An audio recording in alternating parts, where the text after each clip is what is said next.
Hello दोस्तों, आज हम बात करने वाले हैं अपने C++ में डीएसए कोर्स के लेक्चर 11 की। तो कल के लेक्चर में हमने बात करी थी रिलेशनल ऑपरेटर्स के बारे में, कल के लेक्चर में हमने बात करी थी इफ एल्स के बारे में और एल्स इफ के बारे में। आज के लेक्चर में हम बात करेंगे कुछ क्वेश्चंस की और आज ही के लेक्चर में बात करेंगे टर्नरी ऑपरेटर्स और स्विच के स्टेटमेंट की। तो बिना किसी देरी के ये स्टार्ट करते हैं।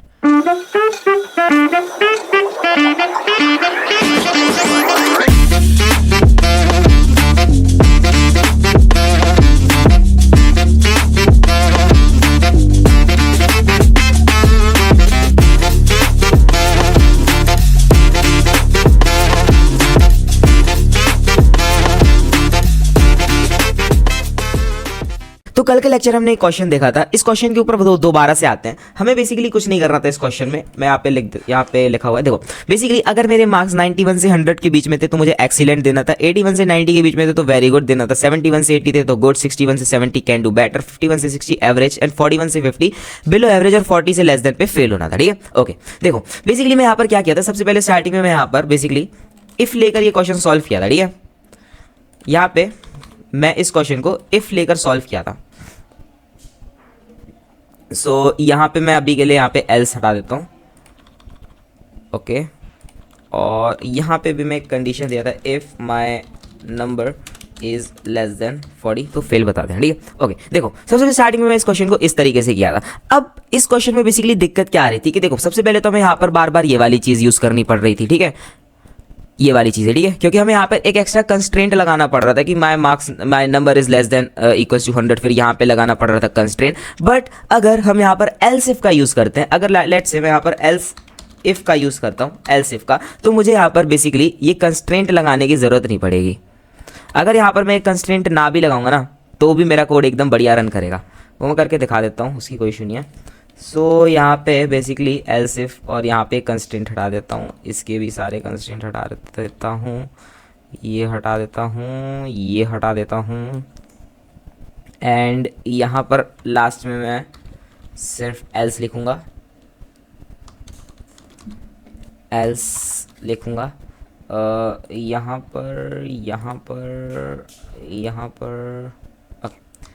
बेसिकली एल्स इफ लगा दूँगा। ठीक है, सो अब बेसिकली हमारा कोड सिर्फ इतना है कि देखो सबसे पहले स्टार्टिंग में इफ लगा, if my marks is greater than equals to 91 तो एक्सीलेंट, इफ माय मार्क्स यानी कि number greater than equals to 81 तो वेरी गुड। तो अब अगर मैं इसको रन करूँगा ना और अगर अब मैं यहाँ पर ये मुझसे नंबर पूछेगा, सो एंटर नंबर, अगर मैं 99 डालता हूँ तो ये मुझे सिर्फ और सिर्फ एक्सीलेंट ही दे रहा है। जबकि अगर सिर्फ मैं यहाँ पर इफ़ यूज़ कर रहा था, एल्स नहीं लगा रहा था, सिर्फ इफ़ यूज़ कर रहा था, समझ रहे हो, जब मैं यहाँ पर सिर्फ ये चीज़ कर रहा था ना, जब ये चीज़, तब ये बेसिकली मुझको एक्सीलेंट के साथ साथ वेरी गुड के साथ साथ गुड वगैरह सब दे रहा था। ठीक है, अब ये जो क्वेश्चन है, ये जो पूरा कोड है, ठीक है, इसको एक बारी खुद से ट्राई करो, खुद से इसका ड्राई रन करो तो ये चीज़ और अच्छे से क्लियर हो जाएगी। ठीक है, तो आई होप यहाँ तक ये वाली चीज़ क्लियर हो गई होगी। हम थोड़ा देखो कल के लेक्चर का रिकैप करना बेसिकली मेरे लिए पॉसिबल नहीं है, पर हम कुछ क्वेश्चंस देख लेते हैं कल के लेक्चर पे। तो देखो सबसे पहले यहाँ पर हमको दे रखा है take 3 numbers input and tell if they can be the sides of triangle और नॉट। देखो अब एक बात ध्यान से समझो, अगर कोई भी अगर हमको 3 साइड्स दी जाती है और अगर हमें प्रूफ करना है कि साइड्स ऑफ ट्रायंगल है यानी, तो किन्हीं भी 2 साइड्स का जो सम होता है वो थर्ड साइड से ज़्यादा होना चाहिए। यानी कि किन्हीं भी 2 साइड्स का जो सम है, 2 साइड्स का जो सम है वो हमारा बेसिकली थर्ड साइड से ज़्यादा होना चाहिए। तो हम यहाँ पे क्या करेंगे, कुछ नहीं, वैसे यहाँ पे इसको यहाँ से हटा देता हूँ मैं पूरा, राइट। यहाँ पे मैं बेसिकली क्या करूँगा, इंट a, b, c, ये हमारे ट्रायंगल्स की साइड है। मैं यहाँ पर बेसिकली कहूँगा सी आउट में मैं लिखूँगा एंटर साइड्स ऑफ ट्रायंगल, सही है। फिर मैं बेसिकली यहाँ पर सीन में a, b और c, ठीक है, इन तीनों को ले लूँगा। अब बेसिकली मैं यहाँ पे क्या करूँगा, मैं यहाँ पर कंडीशन लगाऊंगा, इफ जो मेरी a प्लस बी है, a प्लस बी का सम अगर मेरा c से ज़्यादा आता है, साथ ही साथ b प्लस c का जो सम है वो मेरा क्या कहते हैं a से ज़्यादा आता है, और साथ ही साथ जो मेरा a प्लस c का जो सम है वो अगर मेरा b से ज़्यादा आ जाता है तो हम यहाँ पे सी आउट करवा देंगे, साइड्स आर फॉर्मिंग ट्रायंगल। ठीक है, अगर ऐसा नहीं होता है एल्स सी आउट में मैं करवा दूंगा नो ट्रायंगल फॉर्म। ठीक है, तो बेसिकली कुछ नहीं किया, यहाँ पे सिंपल सा कंडीशन लगाऊं कि देखो अगर मेरी a प्लस बी जो दो साइड्स है अगर उनका सम c से ज्यादा होता है, साथ ही साथ जो मेरी b प्लस सी है उसका सम अगर a से ज्यादा होता है, साथ ही साथ अगर a प्लस सी है उनका सम अगर मेरा b से ज्यादा होता है, तो ये बेसिकली एक ट्रायंगल बना रहे हैं। ठीक है, अगर मैं इसको यहाँ पे रन करता हूँ तो ये मुझसे पूछेगा कि साइड्स ऑफ ट्रायंगल बताओ। तो साइड्स ऑफ ट्रायंगल बेसिकली मेरी है 3 4 5, तो ये मुझे कह रहा है साइड्स आर फॉर्मिंग ट्रायंगल। ठीक है, तो आई होप यहाँ पर ये वाला क्वेश्चन समझ में आ गया होगा। अब बेसिकली बात करते हैं अगले क्वेश्चन की। अगला क्वेश्चन बेसिकली हमको कह रहा है take selling price and cost price from user and determine whether profit और loss and also determine how much profit और लॉस ही मेड। देखो बेसिकली मुझे यूजर से सेलिंग प्राइस लेनी है और कॉस्ट प्राइस लेनी है, और मुझे बताना है कि क्या यूजर को प्रॉफिट हुआ या यूजर को लॉस हुआ, और साथ ही साथ मुझे ये भी बताना है कि कितना प्रॉफिट और कितना लॉस उसको हुआ है। तो हम बेसिकली यहाँ पे कुछ नहीं करेंगे, बेसिकली वीडियो को पॉज करके कुछ एक बार ट्राई कर लेना बस। देखो मैं यहाँ पर जस्ट कुछ नहीं, यहाँ पर लूंगा इंट सेलिंग प्राइस, फिर लूंगा कॉस्ट प्राइस, फिर लूंगा लॉस कितना हुआ इसको, और लूंगा प्रॉफिट। ओके बढ़िया। अब बेसिकली हम यहाँ पे क्या करेंगे, मैं यहाँ पर सी आउट करूँगा, सी आउट यूज़र से कहूँगा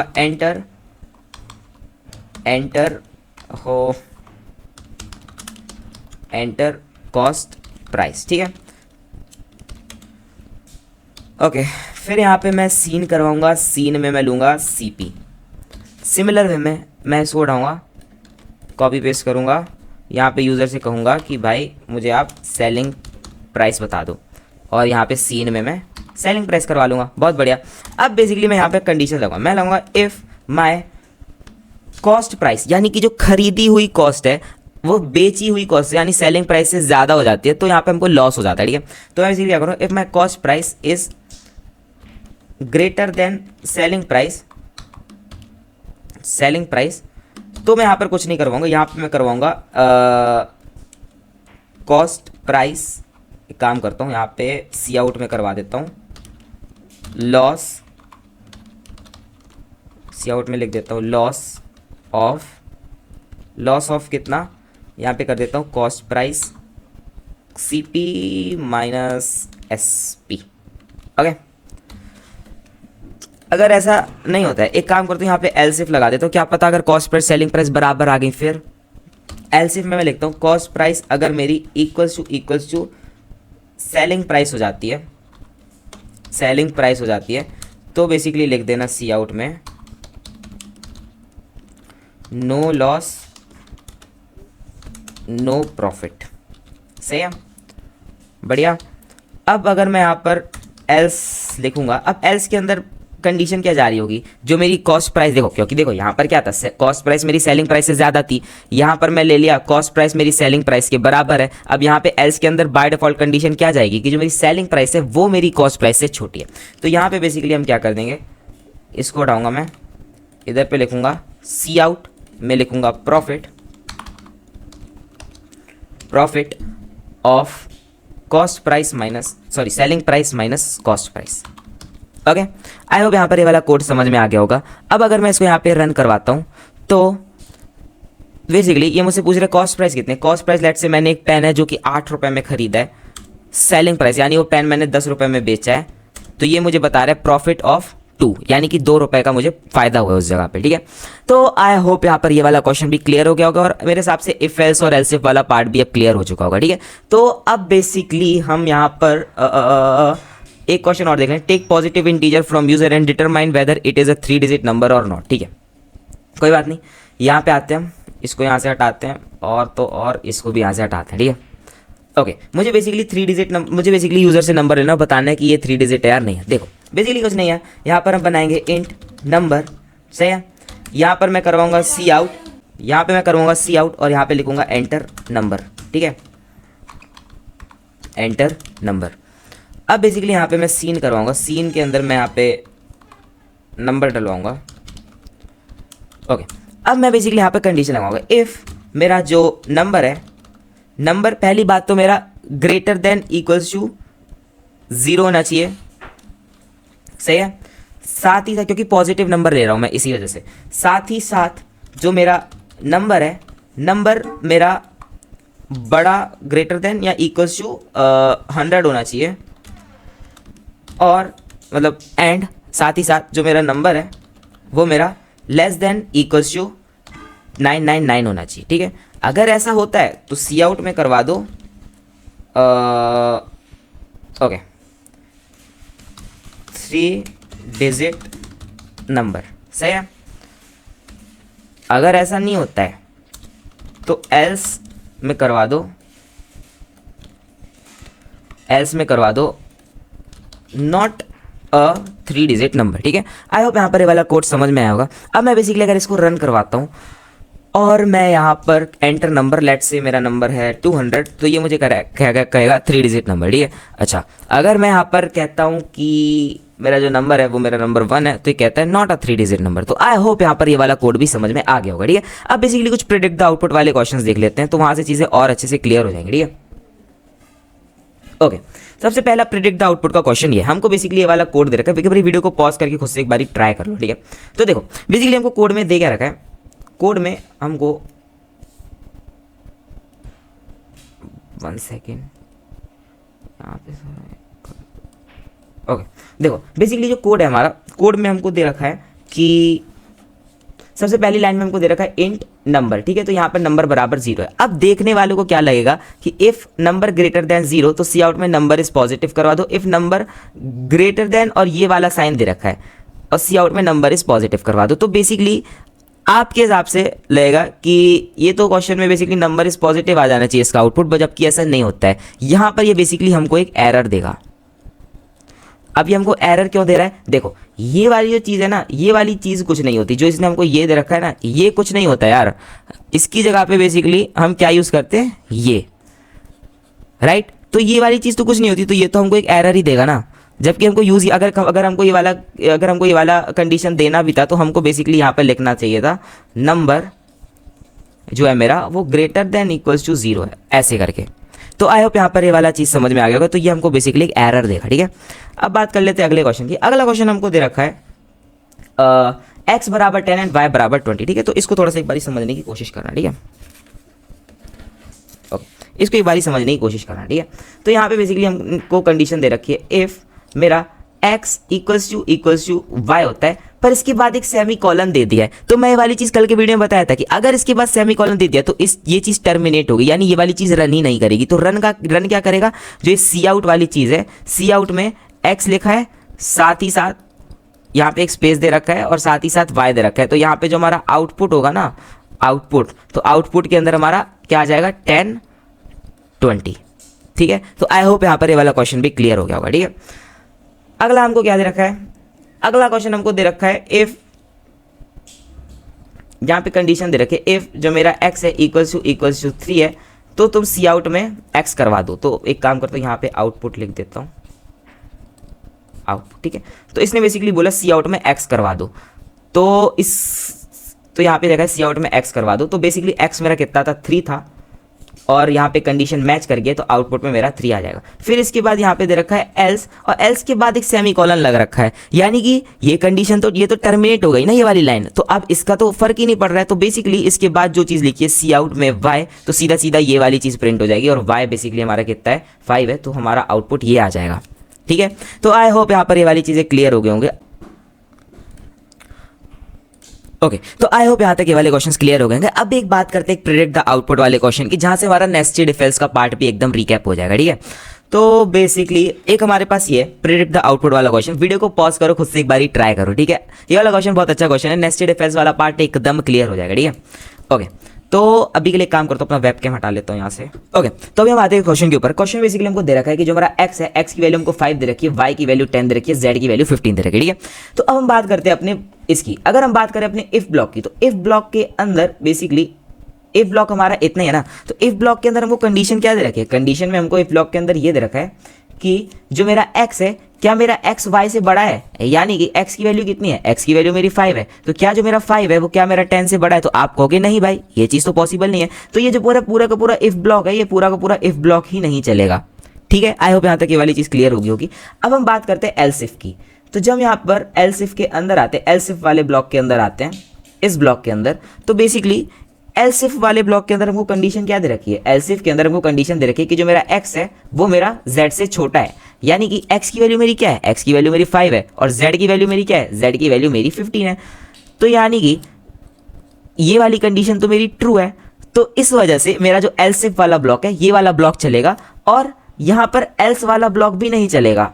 क्यों? क्योंकि एक बार जब मेरा एल्स इफ वाला ब्लॉक चल जाता है तो उसके बाद जितने भी होते हैं लाइक जैसे एल्स है तो ये भी नहीं चलेगा और मेरा इफ वाला तो वैसे ही नहीं चल रहा है। ठीक है, तो हम अब यहाँ पर सिर्फ और सिर्फ बात करेंगे एल्स इफ की। ठीक है, ओके। अब एल्स इफ वाले ब्लॉक में मेरे को कंडीशन क्या दे रखी, अब एल्स इफ वाले ब्लॉक के अंदर भी मेरा एक ब्लॉक है इफ वाला, यानी कि एल्स इफ वाले ब्लॉक के अंदर भी तो मेरा एक ब्लॉक है ये वाला। ठीक है, तो अब हम सबसे पहले बात करते हैं इसकी। इस वाले के अंदर मेरे को कंडीशन क्या दे रखी है, कंडीशन मेरे को दे रखी है क्या जो मेरा y है क्या वो मेरा z से छोटा है, यानी कि y मेरा कितना है 10, क्या जो मेरा 10 है 10 मेरा 15 से छोटा है, तो आप कहोगे हाँ, तो ये वाली चीज़ भी ट्रू हो गई। तो यानी कि ये वाला जो इफ वाला ये वाला जिसको मैं अभी हाईलाइट कर रहा हूँ, तो ये वाला ब्लॉक रन करेगा पर ये एल्स वाला ब्लॉक रन नहीं करेगा। यानी कि अब हम बात करेंगे सिर्फ और सिर्फ इतने ब्लॉक की। ठीक है, अब हम बात करेंगे सिर्फ और सिर्फ इतने ब्लॉक की। अब इसके अंदर भी मेरा इफ और एल्स वाला पार्ट है, तो अब इस इफ के अंदर क्या दे रखा है, इफ के अंदर कंडीशन मेरे को दे रखी है क्या जो मेरा x प्लस वाई है क्या वो z से बड़ा है, यानी x जो है x, अगर मैं इसकी बात करूँ x मेरा कितना है, x मेरा 5 है, y मेरा कितना है 10 है, क्या वो मेरा 15 से बड़ा आता है, यानी कि 15 मेरा 15 से बड़ा है। तो आप कहोगे नहीं ये वाली चीज़ तो गलत है, फॉल्स है, यानी कि ये वाला कंडीशन भी नहीं चलेगा। तो चलेगा क्या, जो बचा हुआ है एल्स, राइट। ये होता है ना कि अगर हमारा इफ ब्लॉक नहीं चलता है तो उसके बाद हमारा क्या चलता है, एल्स चलता है। एल्स के अंदर सी आउट में हमको क्या दे रखा है, केस 4, यानी कि जो हमारा आउटपुट है, जो हमारा आउटपुट है, आउटपुट के अंदर हमारा क्या आ जाएगा, केस 4। ठीक है, आई होप यहाँ पर ये वाला क्वेश्चन क्लियर हो गया होगा। अगर बेसिकली अगर हम इसको क्रॉस चेक करें तो यहाँ पे जाऊँगा मैं, इसको उठाऊँगा और इसकी जगह पर पेस्ट कर दूंगा। ठीक है, तो अगर हम इसको यहाँ पे रन करेंगे ना तो हमारा जो आउटपुट है, आउटपुट के अंदर बेसिकली हमारा केस 4 आ जाएगा, आउटपुट के अंदर केस 4 आ जाएगा। ठीक है, तो आई होप यहाँ पर नेस्टेड इफ एल्स वाले पार्ट का भी अच्छे से रीकैप हो गया होगा। ठीक है, अब हम बात करते हैं अपने टर्नरी ऑपरेटर की। ओके, तो अभी हम बात करने वाले हैं अपने टर्नरी ऑपरेटर के बारे में। तो यहाँ पर एक काम करता हूँ, मैं एक फोल्डर बना लेता हूँ लेक्चर 11 और इसके अंदर मैं एक फाइल बना लेता हूँ अपनी ternary.cpp, ternary.cpp। ओके, अब देखो बेसिकली जो मेरा टर्नरी ऑपरेटर होता है उसकी बात देखो कर लेते हैं हम। तो यहाँ पे पेन ले लेता हूँ मैं। देखो बेसिकली जो हम अपना इफ एल्स यूज करते हैं ना, इफ एल्स का ही कूल तरीका यानी कूल वे हमारा टर्नरी ऑपरेटर। ये बेसिकली कुछ नहीं है, ये बेसिकली हमारे इफ एल्स स्टेटमेंट का ही कूल तरीका है। ठीक है, हाँ इस जगह पे एक बात याद रखना, इफ एल्स का कूल तरीका है, एल्स इफ वाले का नहीं है। यानी कि इफ एल्स के अंदर हमारा बेसिकली क्या होता है, सिर्फ और सिर्फ हम 2 ही कंडीशन के लिए इसको रन कर सकते हैं ना, 2 कंडीशंस के लिए हम रन कर सकते हैं। सिमिलर वे में टर्नरी को भी हम सिर्फ और सिर्फ 2 कंडीशंस के लिए ही रन कर सकते हैं। ठीक है, देखो बेसिकली होता क्या है, हम यहाँ पे सबसे पहले देते हैं अपनी कंडीशन, ठीक है, उसके बाद हम लगाते हैं क्वेश्चन मार्क, फिर हम एक सॉर्ट ऑफ एक्सप्रेशन देते हैं। ये एक्सप्रेशन कब आता है, जब हमारी कंडीशन ट्रू होती है। कंडीशन अगर हमारी ट्रू है तो ये वाला एक्सप्रेशन रन करो, अदरवाइज ये वाला एक्सप्रेशन रन करो। यानी कि ये एक्सप्रेशन कब रन होता है, जब हमारी कंडीशन बेसिकली फॉल्स होती है। यानी कि लेट से अगर मुझे फाइंड करना है कि एक यूज़र है, ठीक है, यूज़र ने अपनी एज डाली और मुझे बताना है कि वो वोट करने के लिए एलिजिबल है या नहीं, तो बेसिकली मैं क्या करता था, मैं यहाँ पर इफ़ लगाता था, मैं इसके अंदर लिखता था क्या जो मेरी एज है वो मेरी ग्रेटर देन इक्वल्स टू 18 है, अगर ऐसा है तो सी आउट में करवा दो वोट। ठीक है, अगर ऐसा नहीं है एल्स तो फिर सी आउट में करवा दो नो। ठीक है, बस अभी के लिए ऐसे ही लिखने के लिए लिख रहा हूँ। ठीक है, तो हम ये करते थे। अगर हम वहीं पर टर्नरी ऑपरेटर की बात करें तो यहाँ पर हम बेसिकली अपनी कंडीशन लिखते हैं। सबसे पहले कंडीशन में क्या लिखेंगे कि जो मेरी एज है क्या वो मेरी ग्रेटर देन 18 है, अगर ऐसा है तो इसके बाद कुछ सॉर्ट ऑफ एक्सप्रेशन होगा, यानी कि यहाँ पर बेसिकली यस प्रिंट करवा दो, अगर ऐसा नहीं है तो बेसिकली यहाँ पर नो प्रिंट करवा दो। तो आई होप यहाँ पर कुछ चीज़ें क्लियर हुई होगी। अब इसको हम एक बार कोड करके देखते हैं तो और अच्छे से क्लियर हो जाएगा। ठीक है, तो यहाँ पे सबसे पहले मैं अपनी हेडर फाइल्स इंक्लूड कर लेता हूँ, hash include iostream using name space std, फिर यहाँ पे बनाऊंगा मैं इंट मेन नाम का फंक्शन और इसके लास्ट में दे दूंगा रिटर्न 0। ओके, देखो बेसिकली मैं यहाँ पर एक प्रोग्राम लिखता हूँ जहाँ पर मैं बेसिकली यूजर से पूछ रहा हूँ उसकी एज और उसको बता रहा हूँ कि भाई तुम वोट करने के लिए एलिजिबल हो या नहीं, ठीक है। तो यहाँ पे मैं बेसिकली बनाऊंगा एक अपना वेरिएबल इंट एज, यहाँ पे मैं इसको डिक्लेयर कर दिया। यहाँ पर मैं सी आउट लिखूंगा, सी आउट में मैं लिखूंगा एंटर योर एज, सही है। अब बेसिकली यहाँ पे मैं सी इन ऑपरेटर का यूज करके यूजर से उसकी एज इनपुट करवा लूंगा। बहुत बढ़िया। अब मैं यहाँ पर इस क्वेश्चन को एक बारी इफ एल्स से करके बता रहा हूँ, ठीक है। तो मैं बेसिकली यहाँ पे क्या करता था, मैं यहाँ पर इफ लिखता था, इसके अंदर मैं कंडीशन डालता था कि क्या जो मेरी एज है वो मेरी ग्रेटर देन इक्वल्स टू 18 है। अगर ऐसा है तो बेसिकली सी आउट में करवा दो यू आर एलिजिबल, सही है, बढ़िया। अगर ऐसा नहीं होता है, अगर इफ वाली कंडीशन मेरी वर्क नहीं करती है, तो मैं यहां पर जाता था और एल्स में करवा देता था cout you are not eligible, ठीक है, बढ़िया।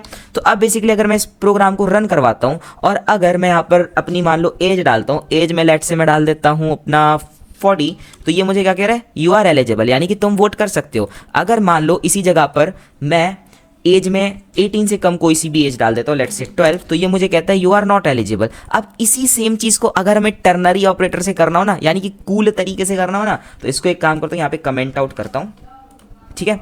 यहां पर बेसिकली इसको एक बार ध्यान से देखना, ठीक है। टर्नरी ऑपरेटर का मैं सबसे पहले यहां पर इस ब्रैकेट के अंदर मैं कंडीशन देता हूं। कंडीशन क्या है, मेरी जो मेरी एज है वो मेरी ग्रेटर देन इक्वल्स टू 18 होनी चाहिए, सही बात है। इसके बाद मैं लगाता हूं क्वेश्चन मार्क। अब मैं कहता हूं कि अगर मान लो ये वाली कंडीशन ट्रू होती है तो क्या करवाना है, तो मैं कहता हूं कि भाई अगर ट्रू होती है तो सी आउट में आप बेसिकली करवा दो यू आर एलिजिबल, ओके। अच्छा, अगर अब इसके बाद सेमीकोलन देता हूं मैं, सेमीकोलन नहीं सॉरी कॉलन देता हूं मैं, ठीक है। अब उसके बाद मैं कहता हूं अगर ये वाली कंडीशन फॉल्स हुई तो क्या करवाना है, तो मैं यहां पर सी आउट में करवा देता हूं यू आर नॉट एलिजिबल। इसी चीज को उठा लेता हूं यहां से और इसको यहां पे कह देता हूं यू आर नॉट एलिजिबल, ठीक है। अब अगर मैं इस एक्सप्रेशन को अगर यहां पे रन करवाता हूं ना, तो अब बेसिकली ये मुझे क्या देगा, एंटर योर एज। तो एज है लेट से मेरी 12, तो ये मेरे से कहता है you are not eligible, right. अगर मैं इसको यहाँ पे रन करवा के कहता हूँ कि मेरी एज जो है वो मेरी 18 है, तो ये मुझे कहता है यू आर एलिजिबल। तो आई होप यहाँ पर इतनी चीज़ें क्लियर हो गई होगी। एक काम करता हूँ, इसको यहाँ से हटा देता हूँ, इसको यहाँ से फॉर्मेट डॉक्यूमेंट कर देता हूँ। तो एक बारी के लिए ना वीडियो को पॉज करके एक बारी इसको खुद से ट्राई कर लो, ठीक है। इसके ऊपर 4-5 क्वेश्चन और देंगे, एकदम क्लियर हो जाएगा, ठीक है। सो आई होप यहाँ पर ये वाला क्लियर हो गया होगा, ठीक है। अब बात करते हैं अगले क्वेश्चन की। अगला क्वेश्चन बेसिकली हमसे क्या कहते हैं, देखो अब हम जितने भी क्वेश्चन करेंगे वह हमारे पास सिर्फ और सिर्फ 2 कंडीशन के लिए खेला जाएगा। यानी कि देखो अगर हम बात करते हैं 3 या 2 से ज्यादा कंडीशन की, तो वहां पर हम एल्स इफ वाला पार्ट यूज करते हैं। बट जो हमारा टर्नरी ऑपरेटर होता है, टर्नरी ऑपरेटर सिर्फ 2 कंडीशन के लिए वर्क करता है। तो जितने भी हमने इफ एल्स वाले क्वेश्चन किए ना, तो हम वही सारे क्वेश्चन टर्नरी ऑपरेटर से करने की कोशिश करेंगे, ठीक है। तो बेसिकली यहाँ पे मैं क्या करता हूँ, अब मैं बेसिकली एक नंबर इनपुट लेता हूँ और बताता हूँ कि क्या ये नंबर मेरा पॉजिटिव है नेगेटिव है। तो कुछ नहीं, यहाँ पे मैं बेसिकली एक इंट नंबर लूंगा, यहाँ पर मैं इसको डिक्लेयर कर दिया और यहाँ पर बेसिकली मैं इस नंबर को इनिशियलाइज कर दिया, क्योंकि मैं इनपुट ले चुका हूँ ना। तो यहाँ से बेसिकली मेरा नंबर इनिशियलाइज हो गया। अब मैं बेसिकली टर्नरी ऑपरेटर लगाऊंगा, ठीक है। मैं बेसिकली यहाँ पे क्या कहूँगा, कंडीशन दूंगा कि क्या जो मेरा नंबर है, क्या मेरा नंबर 0 से बड़ा या 0 के बराबर है। अगर ऐसा है तो बेसिकली कुछ मत करो, सी आउट में मेरे को कह दो पॉजिटिव, ठीक है। लेकिन अगर ऐसा नहीं है, यानी कि सेमीकोलन के बाद मैं दूंगा कि अगर ऐसा नहीं है तो क्या करना है, तो कुछ मत करो, तो सी आउट में बेसिकली नेगेटिव करवा दो, राइट। अब इसको अगर मैं यहाँ पर रन करवाता हूँ तो ये मेरा एकदम सही कोड है और सही आउटपुट देगा। यानी कि मैं बेसिकली अपनी एज पूछ रहा है क्या, एज नहीं पूछने का भाई, नंबर पूछने का। तो इसको मैं यहाँ से हटा देता हूँ। अब इसको मैं रन करवाता हूँ तो ये मुझसे नंबर पूछेगा, तो नंबर बताऊंगा 1, तो ये कहेगा पॉजिटिव। ओहो पॉजिटिव, यार देखो बेसिकली क्या है ना, मेरा थोड़ा सा इंग्लिश खराब है, ठीक है। तो स्पेलिंग का थोड़ा सा ध्यान रखने का, ठीक है। तो अब अगर मैं यहाँ पे इसको रन करवाता हूँ और अगर मैं यहाँ पर लेट से -10 दे देता हूँ, -1 दे देता हूँ, तो ये मुझे कह रहा है कि नेगेटिव है, ठीक है। तो आई होप यहाँ पर ये वाला कोड भी समझ में आ गया होगा। अब देखते हैं थोड़ा और कौन कौन से क्वेश्चन किए थे हमने। हमने हमने हमने हमने क्वेश्चन कहते हैं write a program display number is possible write a program to check two numbers are equal. Okay, यही सेम चीज़ अगर हम इसको हटाता हूँ, यही सेम चीज़ अगर हम करें कि दो नंबर्स इक्वल है या नहीं है, तो इसी को यहाँ पे उठाऊंगा और यहाँ पे इसको कॉपी पेस्ट कर दूंगा, यहाँ पे इसको नंबर 1 नाम दूंगा और यहाँ पे इसको नंबर 2 नाम दूंगा, ठीक है। फिर यहाँ पे कह दूंगा एंटर योर फर्स्ट नंबर, इसको कहूँगा एंटर योर सेकेंड नंबर। इसके बाद यहाँ पे कंडीशन लगाऊंगा, इसको कंडीशन को एक बारी फिर से हटा के फिर से कहूँगा, ठीक है। देखो यहाँ पे कंडीशन दूंगा, कंडीशन क्या दूंगा, क्या जो मेरे नंबर हैं, number equals to not number 1 अगर मेरा इक्वल्स टू नंबर 2 होता है तो भाई साहब क्या करवाना है, तो मुझे सी आउट में बताना है इक्वल, सही। अगर ऐसा नहीं होता है तो मैं बेसिकली सी आउट में क्या करवा दूंगा, सी आउट में करवा दूंगा नॉट इक्वल, सही है, बढ़िया। अब इसको अगर मैं यहाँ पे रन करवाता हूँ तो बेसिकली ये मुझसे फर्स्ट नंबर पूछा, फर्स्ट नंबर भी मेरा 2 है, सेकंड नंबर भी 2 है, तो ये मुझसे कह रहा है इक्वल, ठीक है।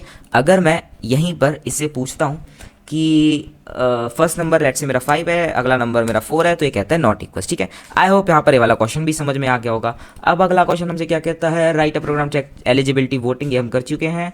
फिर अगला क्वेश्चन में से कहता है write a program to check given number greater than 10 but less than 100, ठीक है। ये वाला क्वेश्चन खुद से एक बार पॉज करके ट्राई कर लो, वरना मैं तो बता ही रहा हूँ, ठीक है। तो यहाँ पे बेसिकली कुछ नहीं, हम यहाँ पे यूजर से अपना नंबर लिए हुए हैं, बढ़िया बात है। अब यहाँ पे मैं कंडीशन लगाऊँ, कंडीशन क्या लगानी है कि नंबर जो है मेरा 10 से तो बड़ा होना चाहिए बट 100 से छोटा होना चाहिए, यानी कि यहाँ पे मैं कंडीशन लिखूंगा, क्या जो मेरा नंबर है, नंबर मेरा ग्रेटर देन इक्वल्स टू 10 है, एंड यानी कि नंबर मेरा 10 से बड़ा होना चाहिए, साथ ही साथ नंबर मेरा 100 से छोटा होना चाहिए, ठीक है। And number less than equals to 100, अगर ऐसा होता है तो बेसिकली आप क्या करवा दो, आई एम सॉरी, यहाँ पे आप सी आउट में करवा दो, बेसिकली ट्रू लिख देता हूँ, ठीक है, अभी के लिए मैं, ठीक है। अगर ऐसा नहीं होता है तो मैं सी आउट में लिख देता हूँ फॉल्स, ठीक है।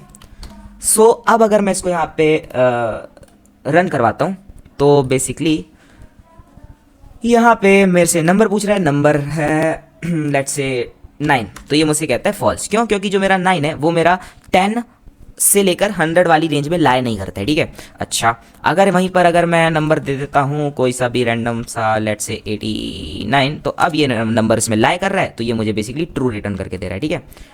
ओहो, यहाँ मैं क्या गड़बड़ कर दिया, ओके।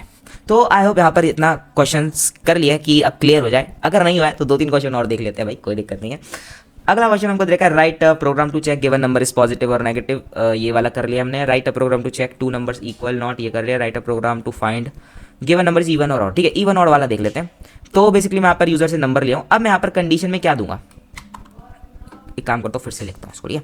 देखो अब यहाँ पर मैं कंडीशन लगाऊंगा, क्या जो मेरा नंबर है, नंबर मॉडुलस 2 अगर मेरा इक्वल्स टू 0 आ जाता है, यानी कि ये मेरा इवन नंबर है। क्यों, क्योंकि मैं बताया था कि अगर मेरा कोई भी नंबर है, अगर मेरा कोई सा भी नंबर है, ठीक है, अगर मेरा जो नंबर होता है, अगर मेरा जो नंबर होता है, अगर मैं इस नंबर को कभी भी 2 से डिवाइड करूंगा ना, अगर ये एक इवन नंबर है तो ये हमेशा मुझको रिमाइंडर में 0 ला के देगा। तो हम बेसिकली इसी चीज़ का यूज़ करते हैं, कैसे, मैं यहाँ पर बेसिकली कह देता हूँ कि जो मेरा नंबर है, क्या मेरा नंबर मॉडुलस 2 करने पर 0 आ रहा है। क्यों, क्योंकि ये वाली चीज़ मुझे रिमाइंडर निकाल के देती है। तो जब इस नंबर का जो भी नंबर होगा, अगर इवन नंबर है तो इवन नंबर का अगर मैं मॉडुलस 2 करूंगा तो रिमाइंडर ऑब्वियसली बात है 0 आएगा। तो बेसिकली अगर ये वाली कंडीशन मैच हो जाती है, ये अगर मैच हो जाती है, ठीक है, इफ़ इट इज़ ट्रू, तो कह देना कि नंबर मेरा इवन है, ठीक है। आई होप यहाँ पे ये चीज़ क्लियर हो गई होगी। तो बेसिकली हम यहाँ पे कुछ नहीं करेंगे, यहाँ पर हम इसी कंडीशन का यूज़ करेंगे। अगर मेरी ये कंडीशन ट्रू होती है तो क्या करवा दो, तो कह दो सी आउट में इवन, सही है। अगर ये कंडीशन फॉल्स नहीं हो, सॉरी, अगर ये कंडीशन ट्रू नहीं होते, यानी कि ये फॉल्स हो गई, तो बेसिकली सी आउट में करवा दो फॉल्स, राइट। अब अगर मैं इसको यहाँ पे बेसिकली रन करवाता हूँ तो ये मुझको दे देता है कि अगर मेरा नंबर है, नंबर डालता हूँ 40, तो ये कहता है इवन है, बहुत बढ़िया। अगर यहीं पे मैं नंबर डालता हूँ अपना 89, तो ये मुझसे कहता है कि फॉल्स है। क्यों, नॉट फॉल्स, बेसिकली यहाँ पे इवन था तो यहाँ पे ऑड हो जाना चाहिए था, और यहाँ पे 8 एक्स्ट्रा लग गया, इसको हटाते हैं। तो बेसिकली अगर यहाँ पे मैं कोई सा भी नंबर दे देता हूँ, लेट्स से 45 दे देता हूँ, तो ये मुझे बता देता है कि ये नंबर आपका ऑड है, ठीक है। तो आई होप यहाँ पर इतने क्वेश्चन कर लिए कि अब टर्नरी ऑपरेटर में अब तो आगे कोई दिक्कत नहीं आ सकती, ठीक है। पर दिक्कत आएगी क्योंकि अभी मैं कुछ क्वेश्चन लाऊँ तो उनको थोड़ा सा एक बार ही देखते हैं, ठीक है। तो ओके, ठीक है। देखो बेसिकली यहाँ पे क्या है कि अब हम एक ये वाला क्वेश्चन है, एक बार इसको खुद से एक बार ट्राई करो, ठीक है। अदरवाइज मैं तो बता ही रहा हूँ, ठीक है। एक बार इसको खुद से ट्राई करो, ठीक है, वीडियो को पॉज करके।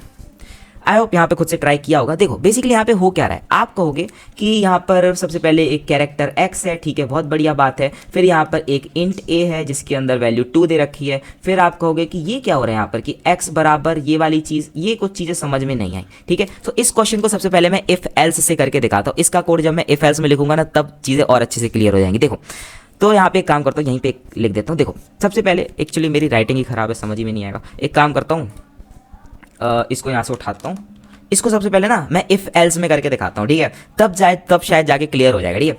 बेसिकली यहाँ पे इसने हमको ओके, तो बेसिकली यहाँ पे क्या है, इसने सबसे पहले कैरेक्टर x लिया, ठीक है। आई होप यहाँ पर इतनी चीज़ तो क्लियर हुई होगी। तो बेसिकली एक काम करता हूँ, यहाँ पर मैं एक कैरेक्टर x नाम का एक डब्बा बना देता हूँ, ठीक है, x, ठीक है। फिर इसके बाद इसने क्या किया, int a is equals to 2, यानी कि एक a नाम का डब्बा है, a नाम का डब्बा है जिसके अंदर इनिशियल में वैल्यू 2 डली हुई है, ठीक है, बहुत बढ़िया। तो ये वाली लाइन का काम खत्म हुआ, ये वाली लाइन का काम खत्म हुआ, ठीक है। अब बेसिकली आते हैं हम थर्ड लाइन पे, यानी इसके थर्ड लाइन पे, ठीक है, यानी कि यहाँ पे। अब बेसिकली क्या है, ये बेसिकली कर क्या रहा है, देखो अब यहाँ पे ना अगर मैं इसको इसी सेम चीज़ को अगर आप इफ एल्स से लिखूंगा ना तो मेरे को शायद पता है कि आपको ये वाली चीज़ समझ में आ रही होगी। अगर नहीं आ रही तो कोई बात नहीं, टेंशन लेने की कोई बात नहीं। इस पर्टिकुलर चीज़ को ना मैं इफ एल्स से करता हूँ, ठीक है। मैं बेसिकली यहाँ पे क्या कहता हूँ, अगर ए मेरा 0 से बड़ा है तो ए है, नहीं तो ऐसे। ओके देखो बेसिकली मैं यहाँ पे कंडीशन लगाता हूँ। सबसे पहले मैं लगाता हूँ इफ, ठीक है। इफ के अंदर मैं कंडीशन देता हूँ कि क्या जो मेरा ए है, क्या वो मेरा 0 से बड़ा है। अगर मेरा a 0 से बड़ा है तो बेसिकली x के अंदर आप स्मॉल a डलवा दो, है ना। अगर ऐसा नहीं है एल्स तो जो x है x के अंदर आप मेरा कैपिटल S डलवा दो। अब आई होप यहाँ पर ये वाली चीज़ क्लियर हो गई होगी, ठीक है। सो यहाँ पे सेमीकोलन छोड़ दिया मैं, ओके। तो आई होप अब यहाँ पर ये वाली चीज़ क्लियर हो गई। एक बार इस कोड को ध्यान से देखो, यहाँ पर बेसिकली क्या हो रहा है, कह रहा है x, ठीक है, x नाम का डब्बा है। इसको मैं अभी तक इनिशियलाइज नहीं किया हूँ, इसको मैं सिर्फ डिक्लेयर किया हूँ, यानी मेमोरी के अंदर सिर्फ अभी के लिए डब्बा बना हुआ जिसके अंदर कोई वैल्यू नहीं डली हुई, यानी कि गार्बेज वैल्यू डली हुई, ठीक है। अब मैं बेसिकली यहाँ पे x इंट लिया हूँ, इंट a बराबर 2। अब मैं यहाँ पर कंडीशन दिया हूँ कि क्या जो मेरा a है, अब देखो इफ एल्स का मतलब यही थोड़ी होता है कि वहाँ पर मैं जस्ट सी आउट करने के लिए यूज करूँ। मैं इफ एल्स के अंदर वैल्यूज भी पुट करवा सकता हूँ। तो मैं बेसिकली कुछ नहीं किया, मैं यहाँ पर x के अंदर अगर ये वाली कंडीशन ट्रू होती है तो x के अंदर बेसिकली a डाल दो, अदरवाइज x के अंदर s डाल दो। तो एक बार इसका खुद से प्रेडिक्ट करो आउटपुट की, आउटपुट में आएगा क्या। देखो बेसिकली यहाँ पे हो क्या रहा है, जो मेरा x है, देखो यहाँ पे बेसिकली क्या है, एक a क्या मेरा 0 से बड़ा है, यानी देखो a की वैल्यू 2 है तो 2 मेरा 0 से बड़ा है, ये वाली चीज मेरी ट्रू है, सही बात है ना। तो फिर ये वाला ब्लॉक चलेगा, एल्स वाला ब्लॉक हमारा नहीं चलेगा। तो बेसिकली x के अंदर a आ जाएगा, क्यों, क्योंकि x का मेरा जो डेटा टाइप है वो कैरेक्टर ही तो है, तो x के अंदर बेसिकली मेरा a आ जाएगा। अब यहाँ पे इस वाली लाइन पे सी आउट में उसने पूछा वैल्यू ऑफ x, तो जब मैं यहाँ पर एक काम करता हूँ, डिस्प्ले पे जाता हूँ, मतलब आउटपुट है बेसिकली। तो सबसे पहले यहाँ पर क्या आ जाएगा मेरा x। अब x के अंदर क्या है, x के अंदर a है तो a आ जाएगा। फिर उसके बाद सेकंड नंबर पे मुझसे पूछ रहा है value of a, value of a। अब a की वैल्यू कितनी थी, a की वैल्यू यहाँ पर 2 थी ना, यानी कि जब डब्बा बना था तो a के अंदर 2 का 2 ही है ना, तो यहाँ पे बेसिकली 2 आ जाएगा, ठीक है। तो ये हमारा आउटपुट हो जाएगा। अब इसी सेम चीज़ को अगर मैं टर्नरी ऑपरेटर से करना चाहूँ तो मैं कुछ नहीं, बस यहाँ पे सीधा लिखूंगा कि x के अंदर मेरे को वैल्यू डलवानी है। अब क्या, कौन सी वैल्यू डलवानी है कि देखो कंडीशन लगाऊंगा, क्या अगर मेरा जो a है, क्या मेरा a 0 से बड़ा है। अगर मेरा a 0 से बड़ा है तो x के अंदर a डलवा दो, सही है ना। अगर ऐसा नहीं है तो x के अंदर कैपिटल S डलवा दो। तो आई होप यहाँ पर ये वाली चीज़ क्लियर हो गई होगी। अब अगर मैं इसको यहाँ पे रन करता हूँ बेसिकली तो ये मुझे बता देगा कि x की वैल्यू a है और a की वैल्यू 2 है। तो आई होप यहाँ पर ये वाला क्वेश्चन क्लियर हो गया होगा, ठीक है। ओके, तो अब हम अगले क्वेश्चन की बात करते हैं। तो यहाँ पे तो बेसिकली जो हमारा आउटपुट है ना, आउटपुट है, तो यहाँ पे जो मेरा आउटपुट है, आउटपुट के अंदर मेरी जो सबसे पहली वैल्यू होगी, सबसे पहले मेरा a आ जाएगा, उसके बाद मेरा 2 आ जाएगा, ठीक है। तो आई होप यहाँ पे वाला क्वेश्चन क्लियर हो गया होगा। अब बात करते हैं अगले क्वेश्चन की। अगला क्वेश्चन बेसिकली हमको ये दे रखा है, ठीक है। एक बार इस क्वेश्चन को ध्यान से देखना, ठीक है। अब यहाँ पे ना सारे के सारे दिमाग के जो तार है ना सब खुल जाएंगे, ठीक है। देखो अब इसको खुद से ट्राई करने की कोई जरूरत नहीं है, ये मैं ही बता देता हूँ। देखो सबसे पहले दो नियम याद रखना, ठीक है। ओके, उनके ऊपर आता हूँ। सबसे पहले ये वाली चीज़ देख लो पहले, वरना कंफ्यूज हो जाओगे। देखो बेसिकली इसको थोड़ा सा मोटा कर लेता हूँ। ओके, तो यहाँ पे बेसिकली ये हमको एक कंडीशन दे रखी है, ये पूरी की पूरी हमको एक कंडीशन दे रखी है, ठीक है, जिसको मैं अभी हाईलाइट किया हूँ, ठीक है। अब बेसिकली क्या हो रहा है यहाँ पर, x के अंदर कोई ना कोई वैल्यू इनपुट हो रही है, हमको इतना तो पता लग गया। लेकिन अब आप कहोगे कि ये बेसिकली हो क्या रहा है यहाँ पर। सबसे पहले ये मुझसे पूछ रहा है 5 मेरा 8 से बड़ा है, तो फिर ये करवाओ। अगर फिर यहाँ पे फिर एक और कंडीशन दे रखी है, अगर ऐसा हो रहा है तो फिर ऐसा करो। तो आप कह रहे हो कि क्या हो रहा है टर्नरी के अंदर, के टर्नरी के अंदर टर्नरी, ये क्या है। एक बारी इसको समझने की कोशिश करो, ठीक है। देखो जब भी हम बात करते हैं टर्नरी ऑपरेटर की, एक चीज़ मेरी हमेशा याद रखना, ठीक है, काम आएगी आगे, कि अगर हम हमेशा जब भी हम बात करते हैं अपने टर्नरी ऑपरेटर की, ठीक है, ये ब्रह्मास्त्र है, इसको एक बार याद रखना, ठीक है। क्योंकि अभी मैं हायरार्की के ऊपर अभी पढ़ाया नहीं हूँ हायरार्की के बारे में, बट ये हायरार्की का ही पार्ट है, तो एक बार याद रखना कि जो हमारे टर्नरी ऑपरेटर है वहाँ हम हमेशा राइट टू लेफ्ट मूव करते हैं। यानी कि यहाँ पर हम जब इस क्वेश्चन को सॉल्व करेंगे तो हम यहाँ से यहाँ मूव करेंगे। पहली चीज़ ये याद रखना, ठीक है। दूसरी चीज़ ये याद रखना कि अगर हम बात करते हैं हायरार्की के बारे में, ओके वो वाली चीज़ मैं अभी बता देता हूँ थोड़ी देर में, अभी मैं इसको हटाता हूँ यहाँ से, ठीक है। तो सबसे पहले बेसिकली यहाँ पे क्या हो रहा है, हमको सबसे पहले एक ये पूरा का पूरा एक कंडीशन वाला एक डब्बा दे रखा है ना। हम बेसिकली यहाँ पर स्टार्ट कहाँ से करेंगे, स्टार्ट हम इधर से करेंगे। इधर से क्यों करेंगे उसके ऊपर भी आता हूँ। देखो अगर मैं सबसे पहले देखो बेसिकली बता चुका हूँ कि जो मेरा टर्नरी ऑपरेटर होता है वहाँ हम हमेशा राइट टू लेफ्ट मूव करते हैं, ठीक है। तो यहाँ पे बेसिकली क्या हो रहा है, एक कंडीशन मेरा ये है, एक टर्नरी ऑपरेटर मेरा ये वाला है, सबसे बाहर वाला। एक काम करता हूँ इसका अलग कलर कर देता हूँ, ओके, इसको ये वाला कलर करता हूँ, ठीक है। एक मेरा ये बाहर वाला है, ठीक है। एक ये पूरा का पूरा टर्नरी जो है ना ये बाहर वाला है, कि अगर ये वाली कंडीशन ट्रू होती है तो इसको करवाओ, अगर फॉल्स होती है तो इसको करवाओ, है ना। अब इसके अंदर भी एक टर्नरी ऑपरेटर दे रखा है कि अगर तो ये वाली कंडीशन ट्रू होती है तो ये करवाओ, अदरवाइज ये करवाओ। अब यहाँ पर रो रहे होगे कंफ्यूज। अब मैं बताता हूँ बेसिकली करना क्या है। देखो अभी के लिए जितना बताता जा रहा हूँ ध्यान से सुनते जाना, ठीक है। सबसे पहले हम बात करते हैं इतने पार्ट की, ठीक है। अब इतने पार्ट में हमारी कंडीशन क्या है, कंडीशन हमारी ये है, ये हमारी कंडीशन है, ठीक है। इसको मैं थोड़ा सा हाईलाइट कर देता हूँ, अच्छे से बताऊंगा, देखो एक बारी ध्यान से समझ लेना, ठीक है। तो ओके, इसको मैं थोड़ा सा बड़ा कर देता हूँ, ये हमारी कंडीशन है, ठीक है। अब इस कंडीशन को पहले सॉल्व करो। अब देखो बेसिकली हमारी हायरार्की, अब देखना एक बारी ध्यान से, ठीक है। मैं इस कंडीशन को अलग से लिख रहा हूँ, उसको एक बारी ध्यान से समझना, ठीक है। यहाँ पे लिखता हूँ कंडीशन। देखो कंडीशन बेसिकली मेरी है, ओहो, कंडीशन बेसिकली मेरी है कि मैं यहाँ पर लिखता हूँ 1 नॉट इक्वल्स टू 2 और ऐसा, ठीक है। अब आप सोचोगे कि भाई यहाँ पे करूँ क्या मैं पहले इसको सॉल्व करूँ या मैं पहले इसको सॉल्व करूँ। दोनों को सॉल्व करके देख लेते, क्योंकि अगर मैं इस वाले को सॉल्व करता हूँ यहाँ पे तो बेसिकली ये मेरे से कह रहा है 1 नॉट इक्वल्स टू 2, यानी कि 1 नॉट इक्वल्स टू 2, जो मेरा 1 होता है वो मेरा 2 के बराबर नहीं होता है, तो ये तो मुझे 1 दे रहा है, ठीक है। फिर इसके बाद यहाँ पे क्या आ रहा है, इतने का काम खत्म हुआ, इसने मेरे को 1 दिया। फिर आगे क्या हो रहा है, आगे हो रहा है क्या मेरा 1 5 से छोटा है। आप कहोगे हाँ 1 जो है मेरा 5 से छोटा है। तो इस वाले लॉजिक से अगर इसको मैं पहले सॉल्व करता हूँ तो बेसिकली ये मुझे क्या दे रहा है, 1 दे रहा है आउटपुट में, ठीक है, 1 दे रहा है आउटपुट में। अब बेसिकली हम बात करते हैं अगले चीज़ की, इसको मैं यहाँ से हटा देता हूँ, ठीक है, अभी के लिए तो इसको यहाँ से हटाता हूँ, ठीक है।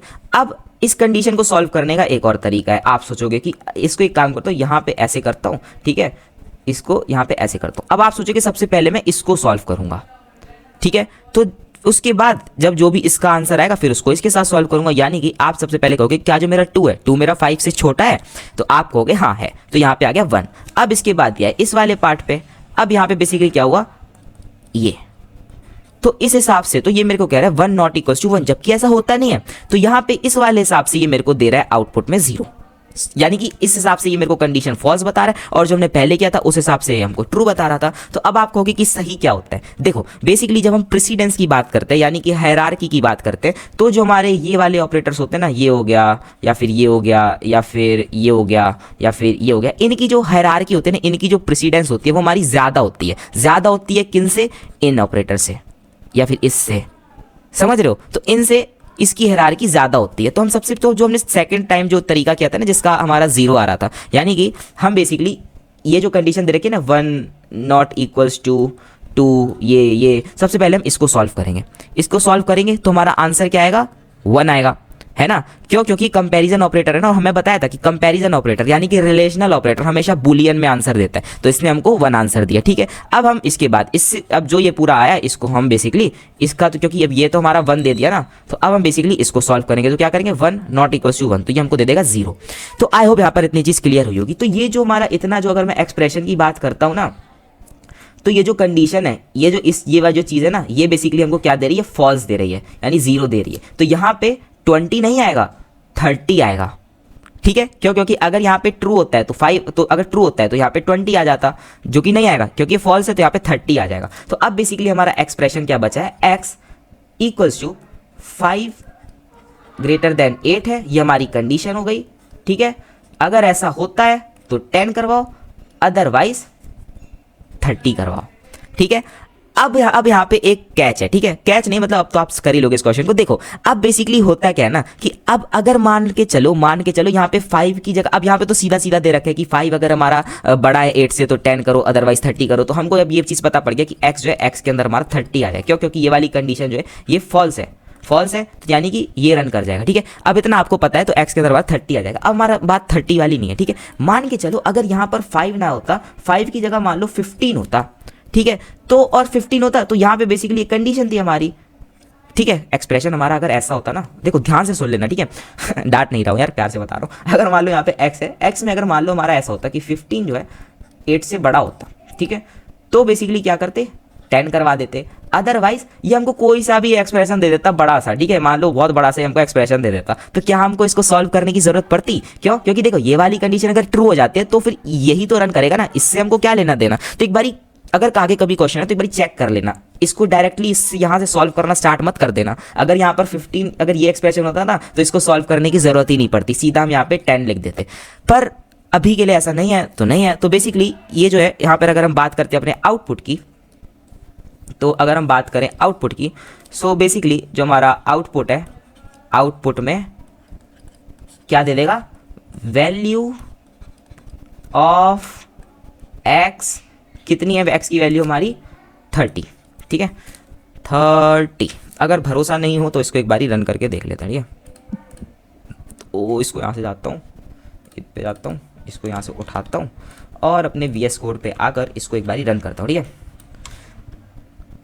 तो यहाँ पर अगर मैं इसको रन करता हूँ, देखो यार अब मैं अपनी तरफ से पूरी कोशिश कर रहा हूँ कि आपको ये वाली चीज़ समझ में आ जाए। अगर नहीं आती किसी वजह से तो वीडियो को थोड़ा सा पीछे करके एक बारी और समझ लेना, पक्के समझ आ जाएगा। ठीक है, तो ये बेसिकली मेरे को कह रहा है वैल्यू ऑफ एक्स इज 30। ठीक है, तो आई होप यहाँ पर टर्नरी ऑपरेटर के ऊपर थोड़ा सा और क्लैरिटी मिलेगी। ठीक है, एक और क्वेश्चन देख लेते हैं अगर है शायद इसके अंदर तो बस ठीक है, सॉरी इतने क्वेश्चन है। तो आई होप यहाँ पर टर्नरी ऑपरेटर वाली चीज़ एकदम क्लियर हो गई होगी। ठीक है, टर्नरी ऑपरेटर के ऊपर वैसे ज़्यादा क्वेश्चन बनते नहीं है, पर ये जैसे एक कूल तरीका होता है, तो कभी कभी ना किसी जगह पे ना ये यूज़ कर लिया जाता है और हमसे पूछ लिया जाता है कि इसका आउटपुट क्या है। ठीक है, तो आई होप यहाँ तक टर्नरी ऑपरेटर वाली चीज़ एकदम क्लियर हो गई। ठीक है, अब हम बात करते हैं अपने स्विच केस के ऊपर। ओके, तो अभी हम बात करने वाले हैं अपने स्विच केस स्टेटमेंट की। तो स्विच केस स्टेटमेंट बेसिकली होता है उसकी बात करते हैं। यहाँ पर एक न्यू फाइल बना लेता हूँ, switch.cpp। ठीक है, देखो बेसिकली क्या होता है कि अगर हम बात करें, ओके, तो अगर हम बात करते हैं अपने इफ एल्स की, तो इफ एल्स का एक अल्टरनेटिव हमने देखा अपना टर्नरी ऑपरेटर,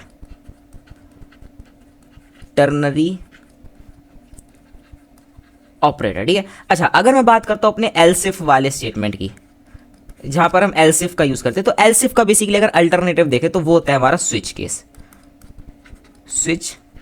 देखो बेसिकली एक बात ध्यान से समझो, देखो स्विच केस बेसिकली इतना ज्यादा कुछ इंपॉर्टेंट नहीं होता, उल्टा ये और ज्यादा कॉम्प्लिकेटेड कर देता है। ऐसा कोई भी कोड नहीं है कि हमारा जो इफ एल्स या एल्सिफ से ना हो पाए, बट जस्ट स्विच केस पढ़ाने के लिए पढ़ा देते हैं, तो इसलिए मैं ये बता रहा हूँ, बाकी it is not that much important. Okay, तो अभी हम बात करते हैं अपने स्विच केस के ऊपर। ठीक है, तो यहाँ पे सबसे पहले अपनी हेडर फाइल इंक्लूड कर लेता हूँ, हैश इंक्लूड iostream। यहाँ पे लिखेंगे यूजिंग नेम स्पेस।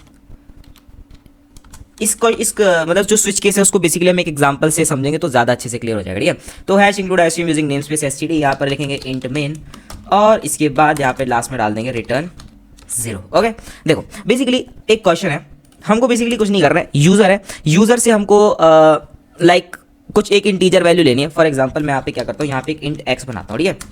अब मैं बेसिकली क्या करूँगा, यहाँ पे इंट x बनाता हूँ, यहाँ पे सी आउट करता हूँ, यहाँ पे मैं लिखता हूँ एंटर चॉइस, ठीक है। अभी के लिए बस देखते जाओ मैं यहाँ पे कर क्या रहा हूँ, ठीक है। एंटर चॉइस, अब सी इन करवाऊंगा x को, ठीक है। तो यहाँ पे इतनी चीज़ क्लियर हो गई। अब बेसिकली मैं यहाँ पे क्या करूँगा, मैं यहाँ पे सी आउट करवाऊंगा, सी आउट यहाँ पे लिखूंगा 1 इज फॉर रेक्टेंगल, ठीक है, सही बात है।